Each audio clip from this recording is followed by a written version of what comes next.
Prečo ste sa rozhodli kandidovať za poslanca? K rozhodnutiu kandidovať som dospela úplne spontánne, aj na základe osobných skúseností s územnou samosprávou. Som aktívny človek a chcela by som aj aktívne vystupovať v pozícii poslanca za 4. volebný obvod. Myslím si, že dobré mesto slúži ľuďom.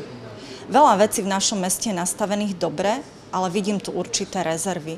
Preto som dospela k tomuto rozhodnutiu. Kandidujem za 4. volebný obvod, sídlisko Podvržky. Myslím si, že všetci na našom sídlisku chceme kvalitnú sídliskovú infraštruktúru, upravené chodníky a cesty.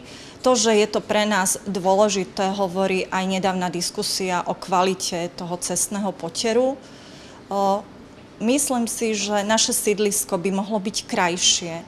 Preto vidím priestor na skrášlenie a zazelenenie medziblokových priestorov, vytvorenie nových ihrísk pre naše deti. Je tam palčivý problém. Oddychová zóna sa nezrealizovala, naopak stretáva sa nám tam mládež, ktorá nerobí dobré veci. Na úrovni mesta sa chcem vyjadrovať naozaj kompetentne a odborne k riešeniu závažných ekonomických otázok. Rezervy vidím v projektovej práci, ktorú treba zintenzívniť. Tiež vnútorný kontrolný systém považujem za nedostatočný. To sú 3 oblasti, ktorým by som sa chcela ako poslanec na úrovni mesta venovať.